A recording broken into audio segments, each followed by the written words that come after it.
Hello and welcome to episode 100 of the HaskinCast Podcast. My name is Scott Haskin and I am your host of the HaskinCast Podcast because why wouldn't I be? Wow, 100 episodes. Can you believe we've made it this far? Here's the fun part. I don't even know what day it is because I'm actually recording this in January. It's January 12th, and in a couple of days, episode 92 will be hitting the airwaves. So I don't know when exactly this will come out. I wanted to get it recorded and uploaded just so that it would be there and be ready to go. I've set a tentative date in March for this to release. Obviously, you'll know it's released because you're listening to it. And then I will move the date accordingly as I need to. Fortunately, that's really easy to do. You just go in and change the date and hit upload. So anyway, I have no idea what day it is, but what I do know is that I have an incredibly fabulous guest on my show today. I am so fortunate to have secured some time with this wonderful, beautiful young lady. She does so many amazing things, and we get to talk about almost all of them. I knew the time would go really quickly. That was the biggest problem, is that, when you get somebody who's so engaging and you have so many questions, I actually don't write a lot of questions down. I want a very organic conversation. But with her, I wrote 2 pages of notes. And I think I actually looked at it twice and barely picked anything off of the list because the conversation just flowed so well. It was very organic. And a lot of the questions that I asked her just came from things that she said and not things I had planned to engage with. So, but it was a great conversation, absolutely fantastic. And I'm sure that you guys will enjoy it. I find it interesting when somebody is known for something that they did in their childhood, that it can become such a predominant thing, and all the other things that they do, no matter how amazing they are, can sometimes get overshadowed by that. But I want to talk about the thing that's nostalgic, or, I want to talk to you about all these wonderful people that you know. And I've listened to hours of interviews with Alison, and that's been the crux of so much of it, was about the show she was on, about people that she knows, about, her run-ins with other celebrities. I'm like, but you're a great celebrity and you have so many great things to say. Let's talk about you, which is what I really wanted to do. And I think we did a pretty good job of that. Now, I do have to apologize, though, and I'm sorry, Alison, but the one of the things that we did not get to talk about, just because of the time restraints, was her web series, Life Interrupted. And I've got the link in the show notes. So when you're done listening to the podcast, or if you want to pause the podcast and go check it out, it is called Life Interrupted. It is on YouTube, and it is a delightful little show. They have one season. It's 6 episodes, or you can watch the combined episode, which comprised of all 6 episodes. But the individual episodes, if I remember right, they have a little more content, and then it was edited down a little bit more for the full version. So I recommend watching the individual episodes. You'll get a little more content out of it, and it's hilarious. I didn't even have that great of a sense of humor, and I found it hilarious. I was laughing. It's a really good show, very well done. You'll see a lot of familiar faces, especially if you're around my age group, even a little younger. Or maybe my perception is wrong, and everybody will know who all of these people are right away. As soon as you see them, you'll recognize them. But it's fantastic. So go check that out. I wish we could have delved into a little bit about that, but we didn't get the chance. But we did talk about so many other wonderful things. Her time on her television show. And if you don't recognize her name or didn't read it in the show note, you'll see it. You'll figure it out soon enough who she was on television. But she's gone on to do so many things. She's been in horror movies. She's been in comedies. She has a one-woman show. She does tours of homes, and she does a grave tour. And I mean, it's unbelievable, the stuff that she does as an entertainer. And then there's the other stuff that she does, which we will also talk about on the show, which, I'm still a little bit in shock about how the world works sometimes. I really isolate myself from the world very heavily. I'm not on the internet a whole lot. I don't read a lot of posts on Facebook or Twitter or Instagram. I mainly, post, check up on a few close friends, scroll for a few seconds, and I engage with what little I see. But there's so many political things. Twitter is just kind of a blur of, issues and whatever. And so I really don't pay attention to a lot, because if I'm doing that, I'm not creating new content, which is what I am all about. So I don't really spend a whole lot of time there. And part of it is just because I don't like a lot of what I see. There's too much anger and hatred, and you have to listen to what I say because I'm right about everything. And if you don't, then you're a terrible person and all that sort of stuff. So I really don't pay that much attention to what goes on. And when I found out about the stuff that she and I talk about, which I found out, I think in one of the podcasts I listened to that she was on, and then she talks about it in the book, I was just blown away. And I'm glad that there are people like her that are out there fixing the mistakes that we have made as a society. So lastly, before I bring her on, I also want to talk about her book, which we will talk about a little bit on the show, Confessions of a Prairie Bitch. And this is it's an emotional roller coaster. I'll give you that. But there are so many interesting stories, things that I would have never thought about happening with her show, but also things that were going on in her life. She's very open, very candid. She went on Larry King specifically to discuss things that happened to her in her childhood so that she could start the process of making change in the world. And she has, with great effort and great results. So thank you very much, Alison, for doing your part to make the world a better place. Her show, The Alison Arngrim Show, which is, you can watch it live on Facebook. I think it's on Tuesday nights. And then where I listen on Podbean, it comes on usually Wednesday or Thursday by the time the episode hits my app. But it's a great show. And she brings on celebrities, but she also brings on people that are doing what they can to make the world a better place, much like her, because that's a very important focus to her. So I could go on all day and talk to you about how fortunate I feel to have done the interview, how great she is, and all the great things that she's doing. But she did a pretty good job talking about him. So why don't I just let her do that? Thank you guys for joining me on episode 100. Please, while you're listening, feel free to rate, feel free to write a review, feel free to share, anything to help get the word out. If you would like to donate to the podcast and help me cover some of the expenses, you can go to my website at scotthaskin.com, hit the podcast link, and that will take you to the little donate button that goes through PayPal. If you have any questions, any concerns, anything you want to talk to me about, feel free to send me a note at scott@scotthaskin.com. And thank you guys so much for everything. 100 episodes. That's huge. Can't believe it. I wish I knew what day it was so I knew when to celebrate. Thank you guys. Here is my interview with the lovely Alison Arngrim. Hey, everybody, a quick editor's note before I go ahead and bring Alison on. I just finished editing the episode, and this was recorded shortly after I installed my new Motu M4 audio interface, which I absolutely love, but what I heard in the editing was a couple of jumps and a couple of pops that I was unable to remove. So I just wanted to let you know, as this will be out of the time sequence. So this has obviously been cleared up as other episodes have aired, but that did affect this episode. So I'm sorry, Alison. I thought I had everything under control. And it's pretty minor, but it's noticeable. And if you're an audio guy like I am, it'll just bug the shit out of you. But anyway, here it is.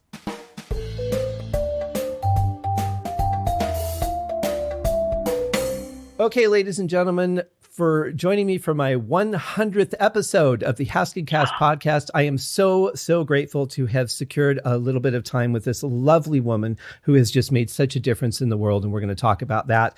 She has been interviewed by Megyn Kelly, Larry King, some Australian show I still never found out the name of. She is an actress, an author, a comedian. She has a one-woman show that also has no men. She has survived the Human Centipede movie by never auditioning. And she is the French female David Hasselhoff. I still find that fascinating. I'm pretty sure that she's done at least one interview for every hamburger that McDonald's has ever sold. But she has her own collectible pony, and I've never met anyone that has that. She is a New York Times bestselling author and the host of the Alison Arngrim Show. Alison Arngrim. Alison, how are you today? I'm great. I was laughing hysterically during that. That was really funny, and it's true. Well, thank you. I didn't plan that at all. That was completely spontaneous or something. And it was all accurate. It was terrifying. So there you go. It really is. And I forgot to mention that you are in not one, but two museums. I am. What am I in? Oh, I'm in the Walnut Grove Museum. I'm in the Hollywood Museum. What else am I in? I know it was those two because you've mentioned those before, but that alone is pretty incredible. That's plenty, isn't it? Right? It really is. Now, I could be wrong because I was very young when I went there, but there's a place in Michigan called Greenfield Village where they've relocated a lot of famous houses. And I want to say that one of Laura's houses was there. It's entirely possible. The Laura thing is sort of all over the country because, all right, you've got your Walnut Grove in Walnut Grove, Minnesota, which does not really have much of original buildings. They kind of went away. They were little cabins and they all blew away. The most original thing they have in Walnut Grove is the little soddy house they cut into the hill, which is kind of just a big indentation in the ground with a sign on it now. But if you go then to Missouri, where she lived later in life, where she and Almanza lived their life, that house is lovely. There's a big museum in Almanza with Laura buried there. And then DeSmet has a lot because the Ingalls moved to DeSmet, South Dakota, after Minnesota, and they lived there the longest. So most of the Ingalls family, except for Laura, are buried in DeSmet, Charles and the whole gang. Wow. And the Ingalls had money when they got to DeSmet. They did well. And so there's like the store. They had their own store. They were like the Olsons. They had a store. Their store, the church, a whole bunch of stuff of the original town of DeSmet is still there and was, Ingalls stuff. So they have way more of their stuff. I think Independence, Kansas has the cabin or part of the cabin, the little house. So there's a bunch of places that have stuff. And then there's people who've got nada. Heritage Hills in Wisconsin does not have any Laura stuff, but they have the whole 1800s building thing. Right. Genesee Country Village in upstate New York, which is where Almanza was born and raised. They have a whole 1800s village, but none of it's prairie. It's just other 1800s people gave them their houses. This is as close as we can get without, infringing on something. Well, what they do is they'll have like an 1800s village and they have like old glass blowing and pottery and things and people can come and buy bonnets and hang out. And then they figured out, like one weekend of summer, they have Laura Ingalls Wilder Days and stock the shop with all the books and fly in a couple people from the show and have a little party and make money. Well, for those of you who are wondering why Alison is so knowledgeable about all things Laura Ingalls. Way too much.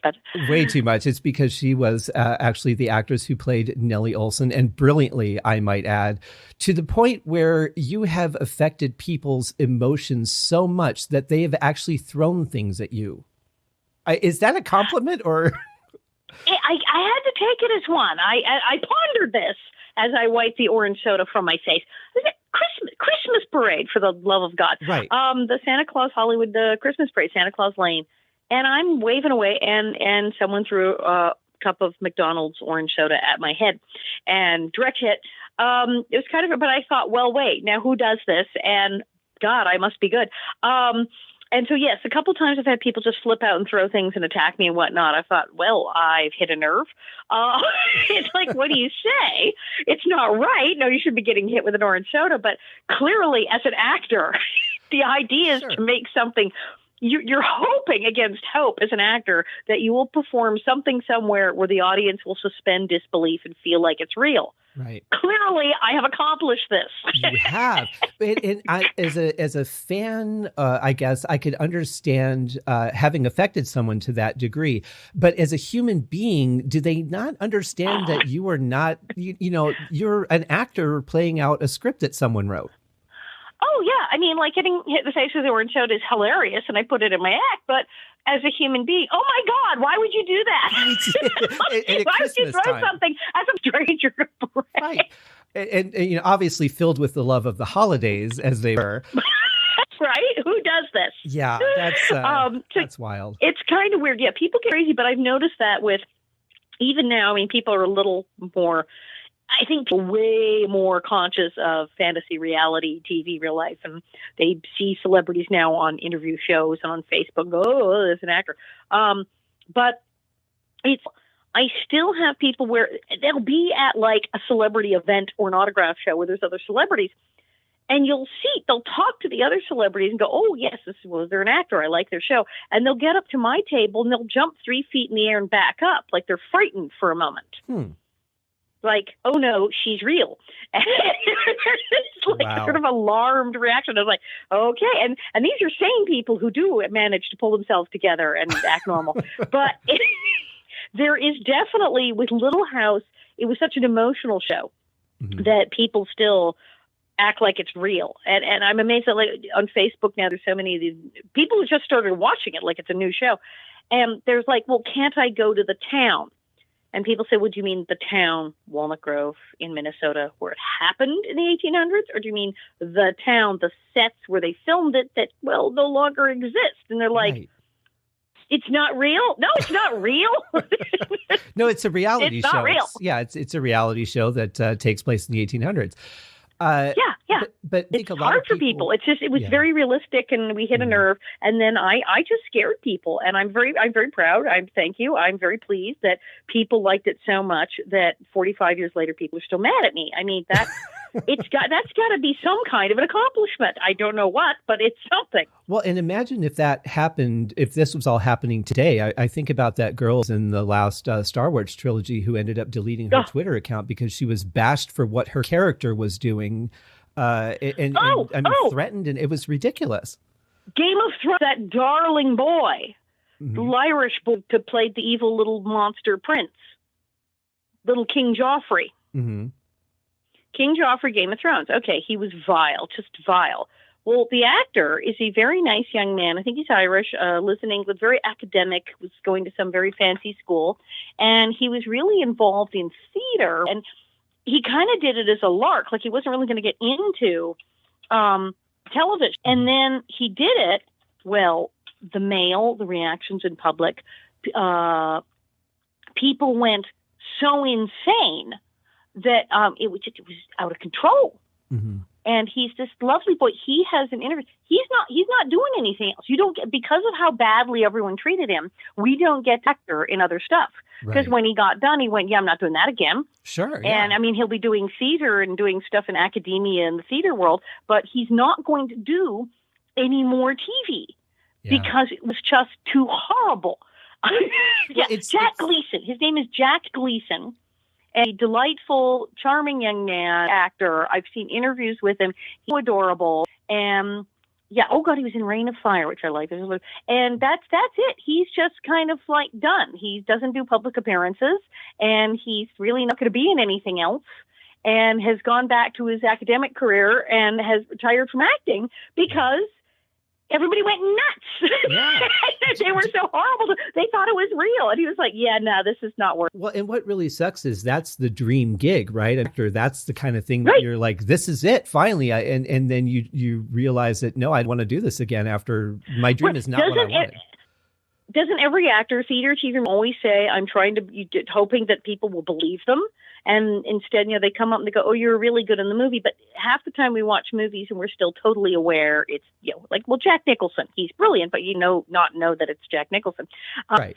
We're very aware that we're watching Robert De Niro, whoever, in a movie. We don't really think he did any of those things because we know it's the actor. But actors hope someone will watch a movie and be just transported and go, oh my God, this is really happening, and start freaking out and crying. That's the plan. Right. But then when somebody does it, like this Jack Gleeson kid, people practically want to kill him. yeah, exactly.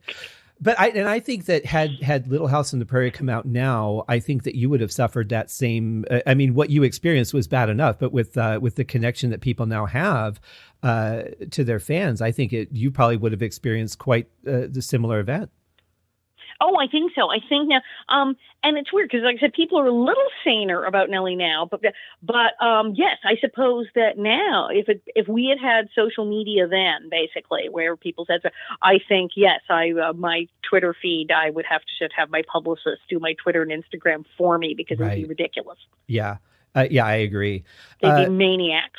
One thing, too, that I did not know until you said it in one of your interviews, and maybe a lot of other people don't realize this, is that Nellie Oleson didn't exactly exist in the real world. She was a composite of 3, including Nellie Owens. Now, that's not different enough of a name. Like, if she came back to Laura and said, hey, you put me in your book, I'm going to sue you, I don't think a judge would have said, no, it's a whole different girl. Like, that name is just too similar. It's very much not, it's Nellie Owens, who really lived in Walnut Grove and is buried in Forest Grove, Oregon, by the way, the Owens family. And her descendants There's at least one who lives in Texas who I spoke to on the phone a few years ago. So I like met my own great-grandson. Nellie Owens is the main one because Nellie Owens, named Nellie, her parents did have a store, the Owens family. She had a brother named Willie.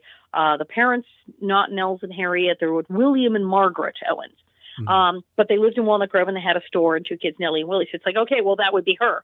And she went to school in the one-room schools with Miss Beadle and Laura at that time, and they were enemies.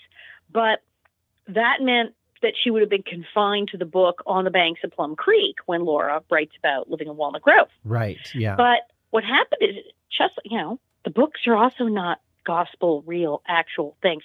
The books, she when she wrote Little House on the Prairie, it was like Little House in the Big Woods was the first one, and they really thought, oh, we're done. And then it exploded. So suddenly she's writing all these books. And then she's writing the books coming after the Walnut Grove one, Banks of Plum Creek.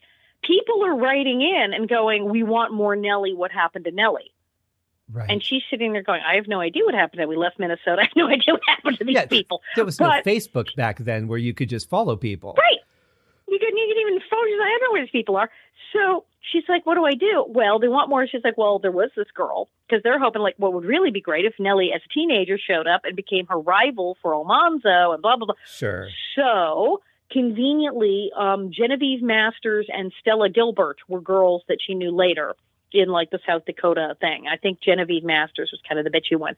And there were these girls, and they were very competitive. And she's like, well, so I just take everything Stella and Genevieve did, because they actually were competing to go on sleigh rides with these boys and doing this. And I'll just say, oh, look how convenient. The Olsons just happened to move to South Dakota, and there was Nellie, and all this other stuff happened, and people were thrilled. Mm-hmm. So she completely made that up. Oh, yeah. So when people go, well, the books are real, the show's fake, it's like, yeah, Nellie Owens never moved to South Dakota High. It totally made it. But she did a composite. And she was also terrified that, like, Nellie was going to come after her, because apparently I scared her that bad. So it took 3 people to be me. I always say it took 3 people to be as terrible as I was. But you were so good at it. Thank you. I think, though, if they had actually followed the books, and we actually read them in elementary school while the series was on, and I'm dating myself a little bit here, but in second grade, I think it was, first or second grade, we actually had a Laura Ingalls unit, and we had a dinner where people brought in venison and made cornbread, and it was a really big event. Mm-hmm. But I imagine you'd probably hear stories like that all the time. Well, but yeah, that's the thing is most, because Laura Ingalls books, I mean, the libraries and the schools, there's a bunch of Laura Ingalls Wilder elementary schools and junior highs and high schools all over the country. Mm-hmm. She was a big deal. And the books are great because they're right at that level. I mean, they're kind of targeted towards 8, 9-year-old girls, but they're right at that level where you're too old for the baby books and you're just getting to read, that you can read them, and they're novels and they're compelling and there's conflict and excitement, but they're still really easy to read. And the number of kids who've learned to read because of those books is huge. I was at a school and they were doing a very clever thing. They said they had kids who were like really having trouble learning to read. And what they would do is bring in an episode, it's like VHS tape at the time, right? Bring in a tape of a Little House episode, show it to the class, and then say, here's the book. Because Country Girls, Town Party, Country Party, there's several episodes in the first year or two that are very much things that happen in, like, On the Banks of Plum Creek. Mm-hmm. So they would show them that and then say, this is based on a whole chapter in this book. And it worked. They had kids who they could barely get them to read or finish a whole book, and they wound up reading all 9 of the Little House series. Right. Well, it's something that I think that people kind of crave simpler times, especially in these days. And you think about through, I think it was Long Cold Winter, all Laura wanted was for Pa to show back up at home and bring her a peppermint. Whereas now we'd be like, well, what game did you get from my Nintendo? It's. I know. Well, and also there's episodes. I mean, that was the thing is when Michael went to shoot it, and people say, why didn't they stick to the books? Michael Landon was actually quoted as saying, there's an entire chapter on how to make an apple fritter. I'm not filming that. And, the long winter, and then they twisted hay, and then they were cold, and then they twisted some more hay, and then they ground some wheat in a coffee mill. Like, that's not going to do a whole episode. That's going to get mighty slow. Right. If you shot according to the books, you'd have maybe 2 seasons. You'd be done. Laura would be 50 years old and you'd be done. It would go very fast. You had to extrapolate and come up with other things. Yeah. And you couldn't just have whole episodes where they're churning butter for 5 hours. Right. I was just going to say, you could probably have done a side YouTube series about how to churn butter, though. Right. And do you know that butter doesn't take that long to churn? It's exhausting, though, isn't it? That just looks incredibly exhausting. I mean, if you have a huge wooden churn and you've got gallons of milk in there or cream and you're clunk, it's hard on your shoulders. But it doesn't really take that long. What Laura left out when she wrote the books, because she's like, and then Ma churned, and then Laura took a turn while Ma rested, and she churned, and then Mary churned. Yeah, she left out the part that they then emptied the churn of full butter and like refilled it, because if you take a jar of cream, and this is a popular thing when they do Prairie Days at like schools and things, take a mason jar, fill a jar with cream, screw the lid on, and shake it. About 10 minutes, y'all got butter. Well, there you go. Now, see, I gotta tell you. It doesn't take that long. Wendy McLeod, this woman wrote this hysterical book called The Wilder Way. Here I am plugging someone else's book. Yeah. But she's really funny, and we actually did like book signings together a while back. Looks like she has a podcast as well. The Wilder Way, Wendy, I gotta make sure I say her name right. It's McClure. The Wilder Life. It's so freaking funny. She was obsessed with Little House in the books, and so she kind of goes on this quest in search of Laura and goes to all the Little House sites. But early on, at one point, she decides to churn butter, and she goes on eBay and like finds a butter churn. Buys a butter churn, goes to the store. She's like in Manhattan, so she goes to the little corner market and spends $1 million buying little tiny containers of cream. It's just sad. She sits there and she's like, puts on an episode of Little House, and she's got butter before the first commercial break. And she's like, wait, what's wrong with this? Right, She finds out that like butter doesn't take that long. Nope. And I'm kind of surprised that of all the things that I've seen people do here on the Vegas Strip, I've never seen anyone just sit there and churn butter. No, you're right. Because it would be over very quickly. It would, yeah. Churn. Well, butter churning, it's at all the Prairie sites, butter churn, they had a bullet making thing at one of the Prairie sites. Heating up hot lead and showing you how Pa would have made his bullets and all that. That's just wild. I love that they haven't forgotten the simple life, though. I do. I could talk to you all day about Little House on the Prairie because it was one of those shows that impacted me as a child and as an adult as well. And then also, I'm a huge nerd because most people who did this would not have gone. I've gone to most of the sites, and I actually know all about Laura Ingalls and Nellie Owens and the history and who lived where and who did what and how long it takes to churn butter. And most people, even who are on Little House, are like, "What? No." But you've been to your own grave. I know, I did on my own grave because I had to go. I was up in Oregon. They're like, I'd been to Portland several times, and then somebody, again, God bless the internet, a fan wrote to me, because you do know she's buried up here. I was like, what? And next thing I know, I'm telling my friends, come on, we're going. And we're all jumping the car. Sure. And we're off to Forest Grove, and there's the Owens gravesite. It was amazing. That would be weird, though, I have to say. It was really weird because there was a Nellie Owens, it's her. Right. Oh, my God. Well, I do have one more question related to this, if you don't mind. And then I'm really excited to talk to you about your book. But the way that they sort of ended your storyline with you going through that sort of taming of the shrew type ending. Yes. You as an actress being so close to that character, were you happy with that? Was the message okay there for you? On the one hand, yes. I mean, when Michael first came and said your character's getting married, I'm like, who the heck is going to marry this woman? But then when he said, yeah, it's this little Jewish guy and he won't take crap from anyone, he tells Mrs. Olsen shit, I'm like, okay, well, this is fun. And then, yes, it was kind of genius how they did it. I like the episodes where I'm sort of schizophrenic, where I'm nice when Percival's in the room and horrible when he turns his back. I could have kept that up for like a year. That would have been great if they just kept that going. She's only nice when he's in the room.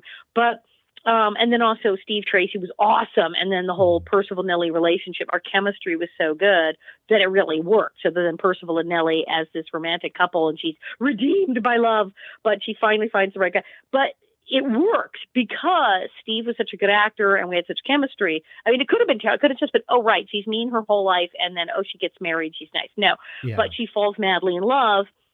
And he respects her as a person. He's holding her accountable for her actions and treating her like a person and not just going, oh, well, she's beyond help and, whatever. And so that's sort of unusual for her. So our chemistry worked. So then suddenly Percival and Nellie, the romantic couple, became a thing and people kind of dug that. It did, however, get boring because by the end of I was on for 7 years and I had a 7-year contract. Mhm. Towards the end of the 7 years, then they couldn't figure out quite what to do with it. Yeah. I was just kind of saying, more lamb stew, who needs coffee? And I wasn't doing anything. I was just another nice person on the prairie. Yeah. And I'm like, yeah, I need to have a relapse or something because this is not going anywhere. Right. It's just, I find that in a way, I think it's a good message that, yes, love can overcome a lot of things. But in another way, it's kind of like all you needed was a man to just fix you. Right. And, yeah. and I would say nights were lonely on the prairie. But yeah, it's sort of like, oh, she just needed a good man to straighten her out. Well, then why didn't the pig farmer? If that was all she needed, then how come when Luke, the son of the pig farmer, was going to marry her, how come she didn't become nice then? That's what I say. Right. See? Well, and I look at the message of some of the things that as I've gotten older, I'm seeing through a different set of eyes. And, one of the Christmas movies I used to love was Christmas with the Cranks. And I actually can't stand that movie now because it seems the message of it is not about everybody enjoying the holiday spirit. It's about if you're not conforming to what the group wants, we're just going to bully you until you finally give in. And that's like, not fun. No. Is that the right message to send? And then I watched a few episodes of Fuller House, the Full House reboot. Yeah. And it's the whole thing. It's like, I cheated on you. I treat you like garbage, but you think I'm really cute. So it's all going to be okay in the end. I'm like, what messages are we putting out there these days? Oh, well, like, the Hallmark movies, which are adorable, but generally the message is if you're a high-powered executive, do not go home for the family Christmas pageant. Right. And if you do not talk to your ex-boyfriend from high school because that's it. You'll pack up the law firm and move to the town. Exactly. Yeah. Wait, does this ever happen in real life to anybody? Right. And everything follows that same sort of, line of when it gets tough, when somebody sees something that they misunderstand and they just don't ever ask for clarification. They just change their attitude and won't talk to the person. Like, it's such a formula. Yeah. But yeah, it's what TV does. It is. I mean, Little House was sort of, well, it was the 70s. So we had a lot of 70s sensibility. And then, of course, Laura was sort of pre-first wave feminism, if you will. I mean, Laura Ingalls Wilder, in articles when she wrote for the Ozark newspaper and everything, talked about how, of course, women work. And a horse will kick down its stall if it has nothing to do. Mm-hmm. So there was a sort of a feminist theme running through that women were demanding far more rights and ability to speak out than they might have in 1870s Minnesota. True. And they ran the household until Pa came home and said, what was it? I couldn't believe he said this on the show. He said, "Go fetch my dinner, woman." And I thought, right. My God. And she didn't punch him. No, you would never get away with that today. Now, she did give him crap, though, and he did do the nudge, nudge, wink, wink thing when he do that because what was the one when she told him to do? I can't believe I'm quoting the show like this. Okay, so Caroline was giving Charles crap about not doing the dishes, and he tried feebly to say it was woman's work. And she said, "No, men do dishes. It's in the Bible." Oh, wow. And he said, "Wait, what?" And she pulled out this obscure Bible passage, and he turneth Israel like a man turneth a dish, wiping and drying on both sides. And he went, "What? She said, see, you have to do the dishes. It says here you wipe and dry the dish in the Bible." That's brilliant. I don't remember that, but that's brilliant. I love that. And so they did lots of stuff like that. It was adorable.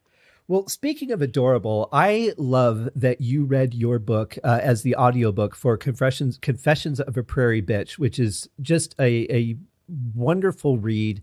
It's hard to listen to at points, to be honest, because of the Can you imagine recording that? It was we had breaks for chocolate.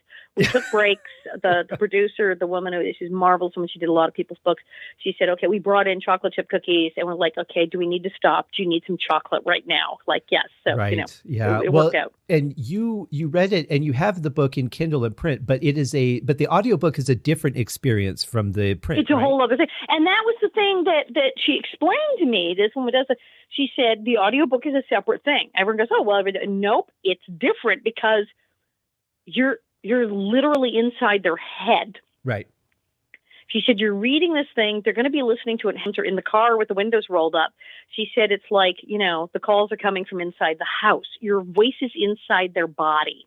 and it's talk about that. And so she said, things that might seem reasonable. No, you need to bring stuff down. You can't yell, you can't scream. And if something is really heavy, you might want to slow down because you're literally saying this inside someone's head, and that's kind of terrifying. Right. And some of the things that you're saying are obviously very powerful. I mean, for one, on the one side, you're talking about a lot of things that happened with Little House on the Prairie, and those are wonderful, warm memories. And then we find out some of the behind the scenes stuff, and we're like, well, what do you mean you were in so much pain every day when you were filming the show? But then you get into it's like, ow, that right. hurt. And then you get into, the things that happened in your personal life, which led to some wonderful things that you've done. And I want to talk to you about that. But it is really a roller coaster, that book. And there were so many times when I just had to put it on pause for a minute and just sort of let things soak in and go, okay, I'm taking this ride with you. I've agreed to do that. I want to know, but I don't want to know. Right. And that's why I tried to, because that's the thing is, for those of you at home, yes, we're talking about childhood sexual abuse. Yes.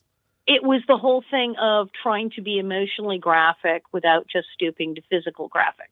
And I thought you wrote that line very well. There was part of me that was like, well, what do you really mean? And then no, I don't need to know. All I need to know is that. And then it was like, happened. Okay, that was pretty clear. Yeah, no, I got that. Yeah. I don't need any more description than that. You did that. Yeah. But I don't think that you went too far at all. There was nothing that left me with visual images other than like your brother walking into the room and going, "It's time." That sort of is all I really walked away with.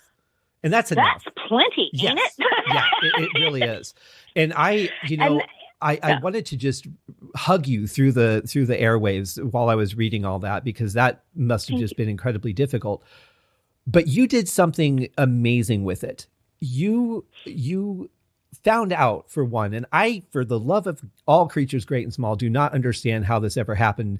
There was the most ridiculous law on the books that this just proves why people shouldn't be making laws, because they clearly are not capable of doing this properly. How did this ever happen? I don't know. But the law, if I understand it, is basically you can molest someone as long as you're in close relation. You could possibly get pardoned and then go on to, become a teacher, a private instructor, and be around children all the time with no knowledge that you've done this to a human being. And this is still on the books in many states. There's basically two forms. It's called the Incest Exception. And usually just say Incest Exception. People go, because who thinks of such a thing? Right. But the two forms, and basically it's defense lawyers for people who got caught molesting their children, came up with this creative, if you will, idea. Mm-hmm. And Form 1 is in the older states, often down south and back east. They would look up the 1800s code. And back in the 1800s, when the incest laws were being written, they were put under the marital code next to adultery. Mm-hmm. And they were a crime against the marital state. And they were like crimes of adultery and abandonment, because incest meant marrying your 30-year-old cousin, not sexually abusing your 4-year-old daughter. Like, what the hell? Right. So they put it there. So basically, the go-around they did was, say somebody broke into a woman's apartment and raped her and said, I'd like to plead guilty to adultery because we weren't married. It's the same legal principle. They went, well, we could plead them to incest under this, and that's probation, 4 years max in jail, but usually probation time served, and we can get them a walk, and it's a misdemeanor, as opposed to the felony of child sexual assault, which is a felony. Or what was it, New York, incest was an E felony as opposed to the B felony of rape when they had it there. And it was huge. And they knew that they could plead to that, and then the judge and the prosecutor then has a 100% conviction rate and go, la, la, la, la, I can go home now. Right. And the judge goes, God, you horrible people, get out of my courtroom. Great, fine, just go away. And they say, oh, my client will go to therapy. And they leave. But the insidious one was the new form, which they did in Illinois and California and a bunch of states as you go further west. And these are people maybe didn't have a freaky-deaky 1800s code. What happened is in the late 70s, and I talk about that in the book, they ramped up the laws about childhood abuse and childhood sexual abuse, and the whole CAPTA Act and all this stuff. And it was about mandatory reporting and actually appropriate sentences for these horrible crimes. So in about 1981, 82, in a bunch of states, a bunch of convicted child molesters and their lawyers got together and drafted legislation and went to the State House in Illinois and in California and a bunch of places and said, we need an exception for these people who have sexually assaulted their children. Now, you and I would go, why wouldn't the people in Sacramento and the county go, what? No. Right, yeah. And no, go away. That's horrible. Get out. They sang a hell of a tune. They didn't bring in shrinks. They brought in a shrink, one guy who'd written a book, and he's now dead, and everyone says he was probably a child molester too. I don't know, but he's really creepy. Yeah. And there was a bunch of people in this little group, mostly convicted sex offenders and their attorneys, and one shrink who not only managed to convince the people in Sacramento to pass this law, but then the law was court-ordered therapy. And he had a center, and guess what? They all got sent there to the tune of $2 million a year. Oh, I have no idea why he wanted them to do that. Right. Yeah. So it was all about money. It was really sick, and they got this passed so that the majority of offenders, because the majority of people who abuse children are sadly related to them or living in the household, like the stepdad, what have you. Sure. I had a lawyer, a defense attorney, tell me that in 25 years of defending people accused of sexual molestation, he had not had a case where it wasn't the father. Wow. That's from a defense attorney. That is a damning statement. Right, yeah. And yet they said we should have an exception for the fathers. And it was pretty nutty, and they got away with it. And so the group Protect, the National Association to Protect Children, the political arm of Protect, went into these states and went to the State House and said, what if we said no? What if we wrote a piece of legislation, got a senator or a congressperson or an assembly person to carry it, and actually made this go away? And we did it in North Carolina, Arkansas, Illinois, California, 7 states. We got this struck down. It's a lot of work. And that's awesome, though. Seriously, when I first went to Sacramento, my friend said, well, how hard could this be? I mean, it's a no-brainer. Don't molest children. Don't let someone molested their own child go free. Right. That's difficult. Why would that be difficult? What is this going to take you? 20 minutes? You'll be home by lunch. Yeah. Well, because the people that are in control of the change are also probably involved or know other people that are involved in these acts, and they're just trying to make it okay. There were a bunch of freaks, and on top of that, you had I don't know which is worse. There were people who politically wanted there to be an incest exception, who clearly were people who were sexually abusing children, were just freaks. Sure. But then there worse were people who, no, not a pedophile, but they really liked the money. And there were prosecutors who figured out that they could have a 100% conviction rate. Now, nobody went to jail, but they had a 100% conviction rate because they let everybody go. They said, we'll let you go and walk you with no jail time if you sign this. And went, look, everyone's convicted. And I was done by 2 p.m. Because they let them all go. And there were judges who went, yes, it's less hassle for me. I'm done. It's quicker. And they just wanted to get these people out of their sight and didn't really care. And of course, defense lawyers went, I can charge the client a bunch of money and I don't have to prepare a case. I'll just plead him out on this. Woohoo. So a lot of really unsavory people who were just extraordinarily unethical and didn't care loved the incest exception. And then, of course, and they're in a child position molesters liked it. Right. But they're in the position to make it happen. And there's no check and balance anymore, you know?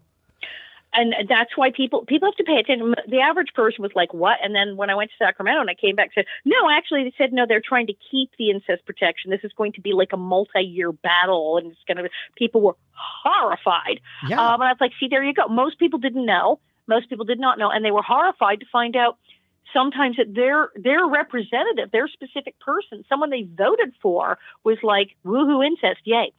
It was kind of disturbing. Yeah, I can't say enough how much I appreciate you and all the people that you've worked with to start peeling back these laws and start making the world a better place. I mean, you that's all what your show is about. The Alison Arngrim show is bringing on people that are making a difference in the world, but you are one of those people. And I can't thank you enough for that, because you're not just changing lives today, you're changing lives for all of eternity until somebody else figures out some other stupid thing to do. We're doing another cray-cray thing, because Protect is always coming up with new insane things to do. We now have a whole program that we're doing. It's a whole training program called Hero Corps. And it involves people who've come back from, say, Iraq, Afghanistan, who have been wounded in battle who maybe can't go back to their old job. Maybe they lost a leg. Maybe they have PTSD. Maybe they have whatever. Something happened, and they've been dealing with life and death issues. They're very brave. They can do all sorts of clever things, but they can't go back to their old job. And they're looking for work, and they don't want to have like a horrible, boring job. And they're also kind of antsy because they're used to, hunting, as it were. Mm-hmm. So if they qualify, there is this program Project has going, the Hero Corps, where they go into a training program to work with the Internet Crimes Against Children Task Force, which are the cops who find the child porn and the trafficking. Wow. And in this training program, they go into the training program, it's weeks and weeks, and they get trained in all sorts of computer forensics and law enforcement and child abuse issues and the whole thing. And major, real hacker nerd, black ops, fabulous computer things that you did not know were possible on the internet. Right. And unfortunately, we'll learn about also things that you wished were not happening on the internet. Yes. You go, people are actually doing that. Ew. Mm-hmm. And they learn all these terrible things. And when they graduate, they apprentice basically with these ICAC teams. And then many of them wind up getting hired. They wind up doing massive internet type work with other companies, but they usually wind up going with the ICAC team. Every big city, you're in Vegas? And Vegas, yeah. You have an ICAC team. Everybody has big cities each have an ICAC team, regions like Internet Crimes Against Children Task Force. And these are the police, and they're sitting in a basement with the big screens. And these are the ones that when people are trafficking in child pornography, are sexually assaulting children and videotaping it and putting it up online or trading it to their friends. Yeah. Or, yes, going online and telling the other horrible people, I have a 3-year-old for rent. These people. Yeah. They find them. These are people who find them and say, oh, look at this. There's this guy. Oh, he's horrible. And they are able to access this evidence and raid the place and arrest him. If the easiest explanation is you all saw the Jared from Subway incident. Oh, sure. Yeah. And the big van pulls up in front of the house, and he comes out, and they're like, please step into the van. Those are the ICAC people. That's hi. We already have all the warrants to search everything in your house, and we have the technology to go through your computers and your phones and everything really quickly, and we pretty much know what we're going to find, so you can just fess up now or later with your choice. Right. So he was a classic case, Jared. Yeah. And they find all this horrible stuff, but because they're able to do it really well, they have the warrants to search. They know what they're looking for. They find it very quickly. Mm-hmm. And these people tend to film themselves doing these things. So the conviction's kind of a slam dunk. Oh, sure. Yeah. And it's just hideous. But these guys were really underfunded and outmanned and outgunned and out technologically, gunned. Mm-hmm. So in getting them, these new trainees, we gave them manpower so they could be working the computers. Other people could go on the raid and arrest these people. We also have been lobbying for the funding because obviously these police departments, these ICAC teams, there's the federal funding that goes down to the state and what have you. So we go to Washington and make sure they don't cut their budget. Yeah. And make sure they're all still getting paid and that they can hire more people. Right. Yeah, and we train people to go work for them, and we develop technology. We have a whole Weiss Center for Child Rescue Technology, where we're looking at technology that can help these people apprehend these people. And we're coming up with new stuff all the time. Protect is constantly evolving. Like I said, we did the stuff focusing on the Incest Exception. Now we're focusing on this whole law enforcement thing, and we're adding stuff. Like each year we go, wouldn't it be great if we did this? Mm-hmm. And we come up with these lavish new things. Well, it's sad that there's an unlimited amount of things that you can do to fix all the problems that we have, let alone just doing things that just make the world more pleasant. It's fixing all this old, bad stuff that is just baffling that it's still happening in this day and age. Right. Protect has no shortage of material for new projects. Yeah, not at all. That's about gosh, we can't think of anything to do. It's kind of okay, what do we pick? Right. So I've got the link in the show notes to protect.org. If you guys want to see what you can do to help, whatever, please go and check out this link. It's amazing. I've also got the links to Confessions. That is hard to say for some reason today. Confessions of a Prairie Bitch, both the book and the audiobook. I love the audiobook. I thought it was fantastic. I'm so glad that you put it out there. And there's also... And it was crazy because I didn't do the audiobook at the time because it was one of those things at the time. audiobooks weren't in that week. And now everyone, they're doing the audiobook as they're finishing printing the hardcover. Well, who the sits audiobook's down and being reads done simultaneously. Anymore? Like you have to do everything on the go now. Yeah, everything's now. And so everyone was saying, where's the audiobook? And so I called my agent and I went, what do we do? We don't have an audiobook. He goes, yeah, we got to do it. All right, who do we call? And then there you go. I did one. And of course, people were thrilled. Oh, of course. It was really good. It was fun. Yeah. And so definitely check that out. Now I'm going to take a step back into your past for just a moment because I just discovered this little gem and really thoroughly enjoyed it. Can you tell me how old you were when you recorded Here's Amy, the album? As I tried to explain on one of my pages, no actual children were harmed in the making of this album. Thank my God. Except me, and I'm a lost cause. Yes, Here's Amy. What happened is so there I am, a teenager, and the Carters are in the White House, and we have a child in the White House, and there's Amy, who is kind of adorable and hilarious in a wonderful, super, like, nerd chic fashion with her glasses. And I was doing stand-up, and I was only 15, 16 years old. I'm doing stand-up, and I was working with a comedy group, the Village Idiots, which included actor Peter Jurasik and Mark Danzel, who worked on the show Coach, and Jan Fisher, who wrote the movie The Lost Boys. I mean, they all went on to be hugely famous. And they said, we should do something. I mean, we can't, as an adult, you can't really make fun of Amy Carter on stage. That would be weird, but you are a young blonde girl.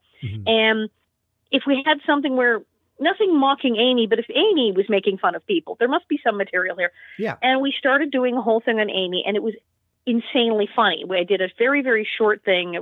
My impression of Amy Carter. Ha ha ha! I have the glasses, and people really liked it. They were like, "Yes, we want this." And then, of course, my father, and who was managing me, went, "Wait a minute." My mother, Norma Macmillan, was on the first Family album in the early 60s, where they did an album about JFK, Kennedy and Jackie, and Caroline and John John. My mother was the voice of Caroline and John John, Kennedy's children, on the comedy album with Bond Meter, but for Family. So we wound up, I got a record deal. And so I was 16. And we went to the studio with the Village Idiots and a marvelous guy, Greg Sudduth, who's an incredible impressionist who did the best Jimmy Carter in town. So we got him. And my mother, who'd been on the first Family album and recorded a comedy album about the Carter family starring Amy. And it was very silly. It's super duper 1970s. Very much. I mean, there's Richard Nixon jokes. It's it's really silly, and it's terribly 70s. And I listened to it and said, does any of this? Some of it actually holds up and is kind of funny. Yeah. Definitely, Amy is not made fun of. Amy is just eternally virtuous and lovely and smart and adorable and a very good girl. And it's just all the adults around her are stupid and foolish and terrible. And they all make fools of themselves in Amy's presence. She's like, well, I don't know what I'm going to have to tell my daddy about this. And Amy is eternally innocent and good. But it's kind of demented. And had there been an internet at the time, I think it would have been a big deal because now, in 1978, when we were doing this, where did you promote a comedy? You went on Merv Griffin or Dinah Shore. I mean, there was only so many places to promote it. So it was kind of this weird thing, and was not a hit at the time. I got on some talk shows and went to a bunch of things, and I toured with my stand-up act, so that was fun. And then it went away, but then Dave Drozen, the guy who had the record company who originally produced it, said, I'm doing a whole new thing, Roar Records, and I'm re-releasing a bunch of the old titles on CD and iTunes. And I was like, freaking awesome. Yeah, I loved it. It's back. I was so excited when I saw it. And of course, I was around in those days, so I can appreciate the names and the humor and that sort of thing. But I think it's nice to have a record of that time in the world, too. Yes. Historically, it's probably eventually it's going to become like a major historical thing, which is just wonderfully weird. Yes, well, but yes, at the time, it made total sense. Now I listen to it, and go, my God, this is moth-eaten. This is the 1970s, just risen from the grave, isn't it? But parts of it are still pretty funny, and I think my performance was like, well, that was pretty good there, actually. Yeah. Okay, good. Oh, definitely, yeah, and I love the sound of it too because it sounds like it was recorded at that time period. Just as much as I love the opening music to Little House on the Prairie, it sounds like muddy and old, and it really kind of gives you that way back machine feeling. We did it all in a day. We went into the wow. studio in the morning and recorded all the sketches because you had the Village Idiots. And then there's all these people like my dad and Jess, who's my other manager, are doing like the backup vocals, whatever they're doing, like the various crowd noises. And it was like, you want to come over and be in the sketch? And recorded it all of the day, took a break, had dinner, and then invited all our friends over and then had all these people come over and had pizza and beer and then played it. Just hit play and played the whole thing back and let them listen to it and laugh. And then that was the basis for the laugh track. Oh, very, very good. Yeah. So there's people who are in the sketches are sitting in the audience laughing at themselves. Right. Yeah. With their like husbands and wives and girlfriends and boyfriends and parents and whatnot going, bah, ha, ha, ha. And then they just tweet that. Yeah. Oh, that's brilliant. I love that. I did not know that. So that's it's less than 24 hours. It was done in the can. Right. Yeah. Complete with laughter. And I wish we had more projects like that these days. People don't make those kind of albums anymore, but in the 70s, kind of dying off in the early 80s, where comedians would still do albums like George Carlin. But there really aren't those sort of cast albums anymore.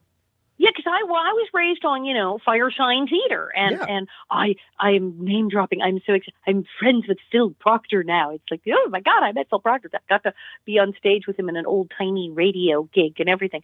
And that's the thing. Those kind of albums, the party records, it was all the rage. And Laugh Records, who put out Here's Amy, they did all of LaWanda Page's stuff and some of Richard Pryor's stuff and all of that. And it was a thing. Yes. And so I was very, very excited at the time because I knew all these artists and these albums and was all excited about it. But now it's like, okay, well, this is weird, but it's still out there for history buffs. Exactly. Well, everything that we do, as long as it's still available somewhere, then it's immortal. It's always out there and somebody can enjoy it 100 years from now, which would be I was nice. saying the other day that the thing with the internet is a bizarre psychological historical phenomenon. We've sort of broken the boundaries of space and now we're breaking them of time. I said now everything is going to be happening all at once at the same time everywhere. Yeah. Well, you don't have to wait. Things that happened 50 years ago, and they're happening now. Okay. Well, I mean, we live in an age now where you don't have to wait a week for an episode to come out. You just get the entire season and you sit there and watch it in one day. And then you go, all right, 364 more days and I can see this again. Right. Well, like after the cassette and the CD, it's like, okay, what's the next thing? There is no thing. They just send the actual data to your thing you watch it on. Right. So the whole concept of buying an album is like, well, you buy the thing itself is being to you. And it's gotten so crazy. It's like, when is a show on? When would you like it to be on? Yeah. Everything is on all the time and can be stopped and started and reviewed. And now because everything is coming back and all this stuff, historically, everything is available. It's kind of like time itself is skewed and everything is happening all the time, everywhere at the same time. Yeah. And Justine Bateman. It's like a science fiction movie. It's kind of fun. Justine Bateman, who was in Family Ties playing Mallory, she wrote a book about fame. And that was one of the things that she talked about is the difference between knowing that 53 million people or whatever the number was are sitting there right now watching your show versus nowadays where it's just whenever you put the DVD in, you stream it, whatever it is. It's a whole different world now. Well, what blows my mind is because like Little House went worldwide. Of course, it's rerun in countries all over the earth. Mm-hmm. And now with YouTube and streaming and everything, it's everywhere. I lie awake at night and say, somebody somewhere right now, somewhere on earth is watching Little House on the Prairie and going, I hate her. And that's how you smile when you drift off to sleep on your pillow. It's exactly. It's like someone somewhere is watching me now. Yes. Which is kind of unnerving, but that's how it is. Well, I don't want to belittle any of the other things that I definitely want to talk to you about, but I see the clock running out of time. So we're going to fly through these a little bit quickly, but please don't feel disrespected at all because I could talk to you for 7 days. So this is the first in my 96 episode Alison Arngrim series. Right. So while you're doing all this, while you're saving children from the future, while you're doing these, tours with Little House, these events that you do, you're also working on your one-woman show. And I really hope that you come. I think Brad Garrett's place would be a really great place for you to be here in Vegas at the MGM. What did I do? I did the Onyx Theater years ago. I've been to Vegas, just not recently. Come back. We have more lights now. Come back. Okay. There's more lights I'll and come more back. bling. But that would be a great How can there venue be for you. more? There was some others. I love Vegas. So yes, I should come back. But yes, I do Confessions of a Prairie Bitch, and I talk about the show, and there's video clips and fun things. And I talk about, my dad managing Liberace, and there's pictures and stories, and there's a audience participation. You get little index cards that say "Ask Alison Anything," and we have a Q&A, and it's awesome. I love that. They can do kind of a live version of our podcast. Right. They can ask me. Yeah, that's why I had the cards for Ask Alison Anything. And we do a little thing and I read off the cards. It's fun. And is orange soda banned from the venue? Really? I think it is. I think we should have like those concerts where no glass containers. Or just put you behind a cage or something. Yeah. Right. They've been pretty well behaved. I was in New York and a fight broke out at the Mother's Day brunch. Somebody was so drunk they got in a melee in the middle of the show at the Mother's Day brunch, and security had to take them out and they had to call the cops. Oh my God, that's so funny. And everyone was in stitches and going, okay, how crazy is my show? A fight broke out at the Mother's Day brunch. I mean, what kind of show am I doing? Only you could bring that out, I think. Exactly. It's like, what kind of person do you have to be to get loaded and get in a fist fight at Mother's Day? Right. So the link to that, by the way, Alison's got this beautiful website at bonnetheads.com that has everything. Is just all on this one website. We just threw everything on. I got Facebook, great. I got Twitter, I got Instagram, and I got the website bonnetheads.com. So I'm easy to locate. And the night before last night, I watched Make the Yuletide Gay, which is a lovely Isn't that Christmas a lovely movie. film? It's adorable. It absolutely is a heartwarming. It is like a Hallmark Christmas special, but there's a gay couple. It is adorable, lovely, heartwarming story about a young gay man and his family on Christmas. And I am the obnoxious Mrs. Olsen-esque neighbor. It is awesome. And the mother of his ex-girlfriend, so it's like totally awkward and terrible. And yes. And the facial expressions you had, especially in your last couple scenes, were just that alone was worth the price of the rental.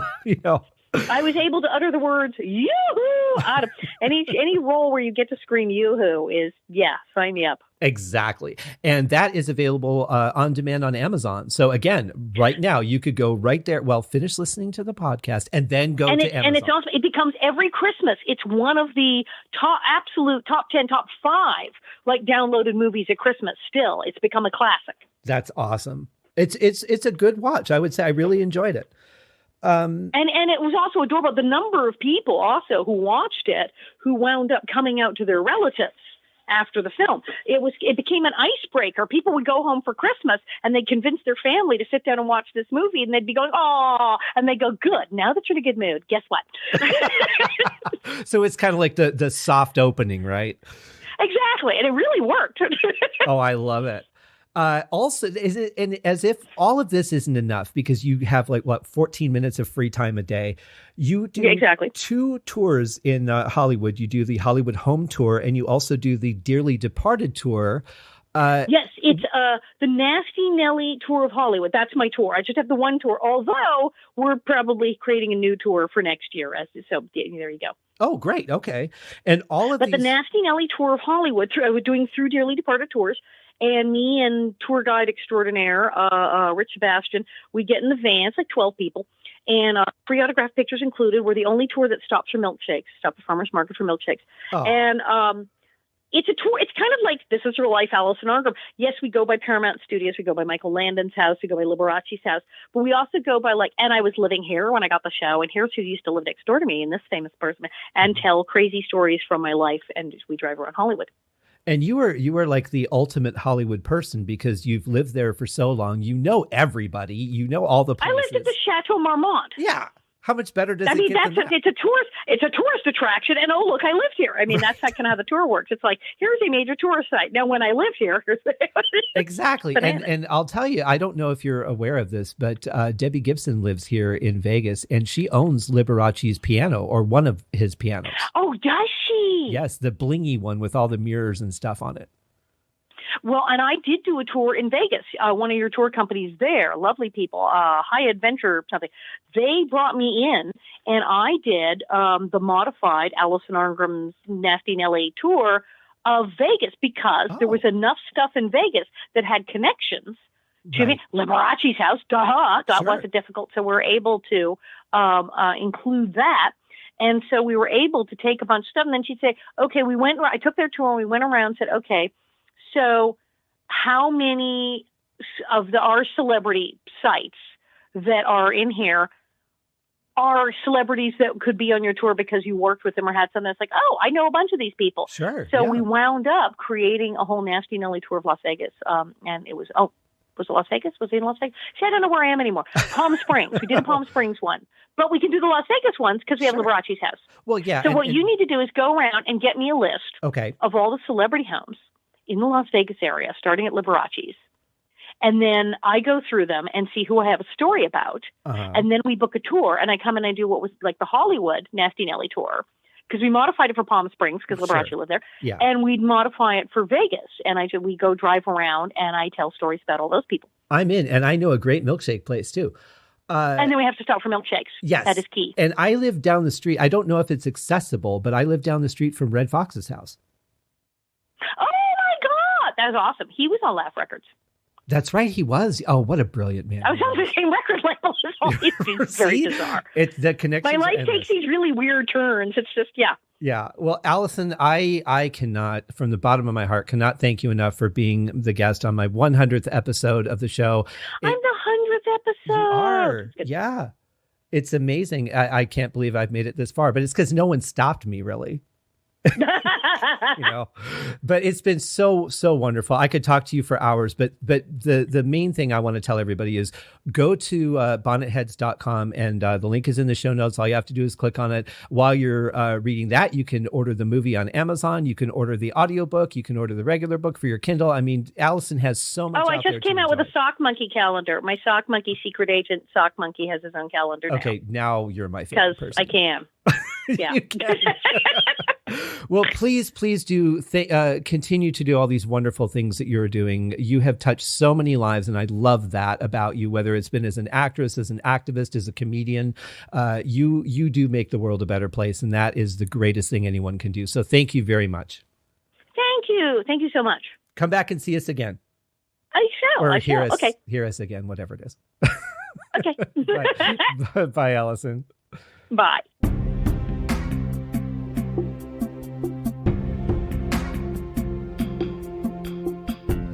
How much fun was that? I mean, really, that was just such a great interview, and I have no idea where to go from here, because that was pretty much the sprinkles on top of the icing on top of the cupcake, right?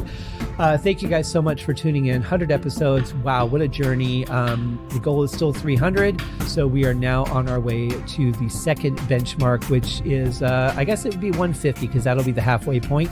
So 50 episodes to go. We'll celebrate again. And tune in again for another episode. Reach out to Alison. Thank her for all the stuff that she's done, because she is definitely out there making the world a better place. Cheers, guys.